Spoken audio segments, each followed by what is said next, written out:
एक बार फिर से घमासान छिड़ गया है। सीएम अरविंद केजरीवाल ने ईडी के सवालों का जवाब देने के लिए 12 मार्च के बाद की तारीख मांगी है। साथ ही वीडियो कॉन्फ्रेंसिंग के जरिए सवालों का जवाब देने की मांग की, लेकिन ईडी ने अपना रुख साफ कर दिया है। ईडी ने कहा है कि वीडियो कॉन्फ्रेंसिंग का कोई प्रावधान नहीं है। इस बीच आम आदमी पार्टी की तरफ से जारी बयान में यह भी कहा गया कि ईडी का मकसद जांच करना नहीं है, बल्कि चुनाव के बीच में ईडी अरविंद केजरीवाल की गिरफ्तारी करना चाहती है। जबकि ईडी की तरफ से यह साफ कह दिया गया है कि अरविंद केजरीवाल से फिजिकली पूछताछ होनी चाहिए। तो 8वीं बार भी समन के बावजूद अरविंद केजरीवाल हाजिर नहीं हुए हैं। अरविंद केजरीवाल का यह कहना है कि 12 मार्च के बाद मुझसे पूछताछ की जाए, लेकिन वीडियो कॉन्फ्रेंसिंग के जरिए पूछताछ की जाए, जिस पर ईडी ने साफ तौर पर कह दिया है कि वीडियो कॉन्फ्रेंसिंग से पूछताछ का कोई प्रावधान नहीं होगा, आपको फिजिकली हाजिर होना होगा। 8वीं बार ऐसा है जबकि कोई ना कोई कारण देके अरविंद केजरीवाल ईडी के सामने शराब घोटाला मामले में पेश नहीं हुए हैं। कभी विपस्सना में जाने का प्रोग्राम, कभी विधानसभा सत्र चलने का हवाला देकर अरविंद केजरीवाल ईडी की पूछताछ से बचते रहे हैं। और यही वजह है कि लगातार बीजेपी सवाल उठाती रही है कि अगर दाल में कुछ काला नहीं है तो क्या वजह है कि ईडी के पूछताछ से बच रहे हैं अरविंद केजरीवाल। वहीं आम आदमी पार्टी लगातार इस बात का आरोप लगा रही है कि जबरदस्ती चुनाव के दौरान गिरफ्तारी करवाना चाहती है बीजेपी पार्टी और इसीलिए इस तरीके से कार्रवाई कर रही है। जैसा कि लग रहा था, अरविंद केजरीवाल एक बार फिर ईडी के सम्मन को स्किप कर गए हैं। यह 8वां मौका है जब अरविंद केजरीवाल साहब कानून का सम्मान ना करते हुए ईडी के सम्मन को स्किप कर रहे हैं। अब साहब कह रहे हैं कि 12 मार्च को मैं वीडियो कॉन्फ्रेंसिंग के थ्रू प्रस्तुत हो जाऊंगा। तो अरविंद केजरीवाल साहब, 12 मार्च की कोई मुहूर्त है क्या? आपने अगर वीडियो कॉन्फ्रेंसिंग के थ्रू जवाब देना है तो आप आज भी दे सकते हो अपने शीश महल के किसी पर्दे को खोलकर, लेकिन नहीं, ये सिर्फ और सिर्फ एक बहाना है। मैंने मुख्यमंत्री पद पे बैठे किसी व्यक्ति को जांच एजेंसी के सवालों से ऐसा थर-थर कांपते नहीं देखा है। 8वां सम्मन है। आप बार बार डेट आगे मांगते हैं। पहला सम्मन नहीं है, पहला के बाद दूसरा, तीसरा, चौथा, 5वां, 6वां, 7वां, 8वां और 8वें सम्मन के बाद भी आपको सवालों का जवाब देने में डर लगता है। आप उसकी लीगलिटी पे सवाल उठा रहे हैं, जबकि ट्रायल कोर्ट कह रहा है कि नहीं, आपको जवाब देना है। It's all legal.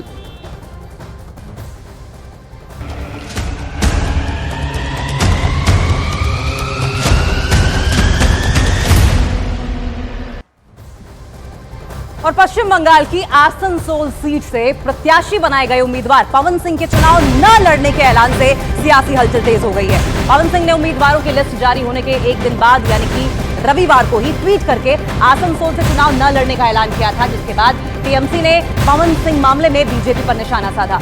अभी आसनसोल से अभिनेता से नेता बने शत्रुघ्न सिन्हा टीएमसी के सांसद हैं और उन्हें टक्कर देने के लिए बीजेपी ने पवन सिंह को मैदान में उतारा था। पवन सिंह की बड़ी फैन फॉलोइंग है और फिल्मों में अपने अभिनय और सिंगिंग के साथ ही उनकी संपत्ति भी करोड़ों में है। पवन सिंह की गिनती भोजपुरी सिनेमा के सबसे महंगे एक्टर्स में होती है। तो पश्चिम बंगाल की आसनसोल सीट से प्रत्याशी बनाए गए उम्मीदवार पवन सिंह के चुनाव न लड़ने के ऐलान से सियासी हलचल तेज दिखाई दे रही है। पवन सिंह ने उम्मीदवारों की लिस्ट जारी होने के एक दिन बाद ही यानी कि रविवार को बाकायदा एक ट्वीट किया। शीर्ष नेतृत्व का धन्यवाद प्रस्तुत करते हुए कहा कि निजी कारणों की वजह से मैं आसनसोल सीट से चुनाव नहीं लड़ पाऊंगा। हालांकि आपको बताएं, आसनसोल सीट से अगर टीएमसी की बात करें तो टीएमसी की ओर से अभिनेता से नेता बने शत्रुघ्न सिन्हा चुनाव लड़ रहे हैं। और वहीं पवन सिंह ने आसनसोल से चुनाव लड़ने से पीछे क्यों हाथ खींच लिया? आखिर आसनसोल लोकसभा का सियासी गणित क्या है, ये आपको इंफॉर्मेशन वॉल के जरिए बताते हैं और समझाते हैं कि क्या हुआ होगा दरअसल। तो टीएमसी से शत्रुघ्न सिन्हा सांसद हैं आसनसोल सीट से, समझते जाइए। और इसके अलावा बिहार के मतदाताओं की बड़ी संख्या आसनसोल सीट पर है और इसीलिए बीजेपी ने संभवतः पवन सिंह को टिकट दिया होगा। 2014 और 2019 की अगर बात करें तो बाबुल सुप्रियो इस सीट से जीते भी हैं और इसलिए भी इस सीट बहुत अहम हो गई है। बाबुल सुप्रियो बीजेपी छोड़कर, याद कीजिए, टीएमसी में शामिल हुए थे। ये बड़ी बातें हैं इस सीट के बारे में। बाबुल सुप्रियो ने लोकसभा से इस्तीफा दे दिया था और टीएमसी के टिकट पर विधानसभा का चुनाव लड़ा था। 2022 में उपचुनाव में टीएमसी से शत्रुघ्न सिन्हा इसी सीट से जीते थे और इसीलिए आज जब पवन सिंह ने इस सीट से अपना उम्मीदवारी वापस ले ली है तो बवाल छिड़ा हुआ है।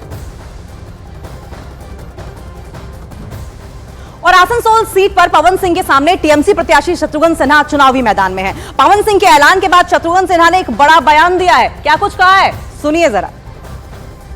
मैं कहूँगा अच्छा आदमी है, अपना बच्चा है, परिवार का है, लेकिन जो फैसला जो किया है लड़ने का नहीं लड़ने का, ये उनका या उनकी पार्टी का अपना अंदरूनी मामला है, इंटरनल अफेयर है। इस पे मैं कोई कमेंट करने वाला है, दखल अंदाजी देने वाला कौन होता? कारण हम भी जानते हैं, आप भी जानते हैं, कारण है उनके भोंडे वीडियो जो सबके सामने आ रहे हैं। खास तौर पे बंगाल के विषय में जो उनके भोंडापन उन वीडियोस में दिखता है वो हम सब ने देखा।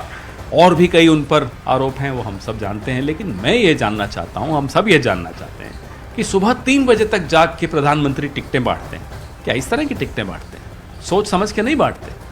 पूरा देश का एक व्यक्ति प्रधानमंत्री, जिसके अंडर सारी एजेंसीज आती हैं, IB आती है, सब कुछ आता है, उसको ज्ञान नहीं था कि किस तरह के आदमी को टिकट दे रहे हैं। एक तरफ आप संदेश खाली के मुद्दा उठाते हो, दूसरी तरफ पवन सिंह जैसे व्यक्ति को आप टिकट देते हो, तो ये किसकी जवाबदेही तय होगी?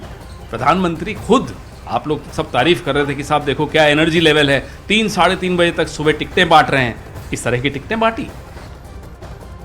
तो लोकसभा चुनाव 2024 के लिए जारी बीजेपी की पहली लिस्ट में भोजपुरी गायक और एक्टर पवन सिंह ने पश्चिम बंगाल के आसनसोल से टिकट दिया था, जिसके एक दिन बाद यानी कि रविवार को पवन सिंह ने आसनसोल से चुनाव लड़ने से इनकार कर दिया। उन्होंने इसकी जानकारी खुद एक ट्वीट करके दी, जिसमें उन्होंने लिखा कि भारतीय जनता पार्टी के शीर्ष नेतृत्व को दिल से मैं आभार प्रकट करता हूं। पार्टी ने मुझ पर विश्वास करके आसनसोल का उम्मीदवार मुझे घोषित किया, लेकिन किसी कारणवश मैं आसनसोल से चुनाव नहीं लड़ पाऊंगा।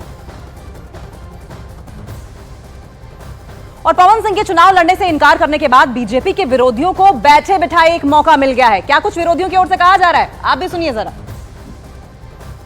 पवन सिंह भाजपा के प्रार्थी होंगे आसनसोल से, ऐसा कल घोषणा हुआ। कल भाजपा द्वारा बंगाल को अपमानित करना, बंगाल की महिलाओं को गलत तरीके से उनको दिखाना, उनके सिनेमा में या उनके वो गायक भी हैं, अभिनेता भी हैं, जिस तरीके से बंगाल नारी को दिखाया गया, दर्शाया गया, बंगाल नारी का यह अपमान, बंगाल की जनता इसके विरुद्ध लड़ेगी। और एक गर्जन हुई सामने, तो 10 तारीख को गौनो गर्जन है, ये गर्जन यहाँ भी हुई कि इस तरीके के प्रार्थी बीजेपी ने नाम दिया है। उसके बाद ऑल इंडिया तृणमूल कांग्रेस ने भी गर्जन किया और आज देख रहे हैं कि वो अपना कैंडिडेचर विथड्रॉ कर रहे हैं। आसनसोल में जिसको उम्मीदवार किया था वो पवन सिंह, जो बंगाल का औरत को लेके विलिफाई किया, ह्यूमिलिएट किया, गलत शब्द यूज करके उनको इंसल्ट किया, उनके खिलाफ हम लोगों ने प्रोटेस्ट किया। और हमारा यह प्रोटेस्ट, ये जनगर्जन इतना जोरदार था, बीजेपी का उम्मीदवार चुनाव का मैदान छोड़ के भाग गया। बीजेपी को बंगाल का आदमी रिजेक्ट कर रहा है। आने वाला चुनाव में आसनसोल का मार्जिन 3,03,000 छोड़ के 4,04,000 हो जाएगा। इसके लिए डर के मारे ये अपना पूंछ उठा के दौड़ के भाग गया।